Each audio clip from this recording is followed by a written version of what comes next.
सभी को नमस्कार। आज हम देखेंगे दुनिया में आकर्षक शिक्षा। इस दुनिया की शुरुआत से मन को आकर्षक करने वाला झूठी शिक्षा का अस्तित्व है। हम इसे उत्पत्ति की पुस्तक 3 अध्याय 4 और 5 पद में देखते हैं। और सर्प ने स्त्री से कहा, तुम निश्चित रूप से नहीं मरोगे। झूठी शिक्षा की उत्पत्ति शैतान से हुई है। आदि समय से अभी तक बहुत सारे लोग झूठी शिक्षा देते हैं। पवित्र बाइबल में कई उदाहरण है। पहला राजाओं का पुस्तक अध्याय 13 में बुढ़ा भविष्यवक्ता की कार्रवाई लिखा गया है। जो झूठे उपदेश के साथ आते हैं वो भी केवल शैतान से ही आते हैं। इसके बारे में आश्चर्यजनक बात यही है कि वे नहीं जानते कि वे शैतान के बंधन में है। पतरस भी एक बार शैतान की बंधन में था। यीशु ने फिर कर पतरस से कहा, हे शैतान, मेरे सामने से दूर हो। तू मेरे लिए ठोकर का कारण है, क्योंकि तू परमेश्वर की बातों नहीं पर मनुष्य को बातों पर मन लगाता है। मत्ती पुस्तक 16:23 में लिखा गया है। जो लोग झूठी शिक्षा देते हैं वे शैतान के समान हैं। यदि हम मानते हैं कि हमारा भला करेगा तो हम परमेश्वर की योजना को उल्लंघन कर रहे हैं। यूहन्ना के पुस्तक 10:10 में यीशु ने कहता है कि चोर केवल चोरी करने, मारने और नष्ट करने के लिए आता है।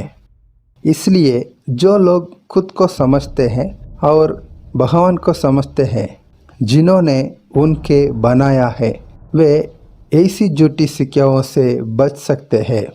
झूठे उपदेश से बचने का एक ही तरीका है, पवित्र बाइबल को ध्यानपूर्वक अध्ययन करें। मानव के शब्दों पर भरोसा नहीं किया जा सकता है, क्योंकि मनुष्य भी कभी कभी गलती कर सकते हैं। मनुष्य क्यों नहीं मरा? प्रभु ने कहा था कि तुम मर जाओगे। यह उत्पत्ति की पुस्तक 2 अध्याय 17 में लिखी गई है। प्रभु नहीं चाहते हैं कि मनुष्य मर जाए। यदि परमेश्वर को आज्ञा को न मानने के कारण उस दिन मनुष्य की मृत्यु हो जाती तो शैतान अपनी योजना से उस दिन भगवान की सुंदर योजना को पूरा कर लेता। परमेश्वर ने शैतान की योजना को कभी भी पूरा होने नहीं देता है। साफ, आशीर्वाद, बीमारी और चंगाई सभी भगवान का योजना है। साफ के लिए बाइबल में सबूत शब्द है। उत्पत्ति पुस्तक 2 अध्याय 17, व्यवस्था विवरण 27-28 पूर्ण अध्याय और इब्रियों तक, ये सब प्रभु का वचन है। उत्पत्ति से प्रकाशित वाक्य तक आशीर्वाद का वचन हम जानते हैं। महामारी के लिए सबूत वचन है। लव्य व्यवस्था 24-25 में लिखा गया है और 45 से अधिक वचन है। बीमारी के लिए सबूत वचन निर्गमन 15-26 में है। और प्रभु का चेतावनी है कि व्यवस्था विवरण 28-60 में लिखा गया है। यदि चंगाई हो वो भी भगवान की योजना है। यिर्मयाह 30:17 में और बाइबल में कई वचन है। पूरे पवित्र बाइबल प्रभु का योजना है। जब शैतान ने सोचा कि मैं भगवान से ऊपर उठूंगा तो उसी की योजना की विफल कर दिया गया। इसलिए परमेश्वर शैतान की योजना जानता है। शैतान परमेश्वर को नहीं जान सकता। आप भगवान के बच्चों हो, इसलिए शैतान को धोखा देने वाला योजना को हराने और जीतने के लिए भगवान की अच्छा योजना को समझाना ज़रूरत है। क्योंकि बहुत से ऐसे होंगे जो मेरा नाम से आकर कहेंगे मैं मसीह हूँ और बहुतों को बहका देंगे।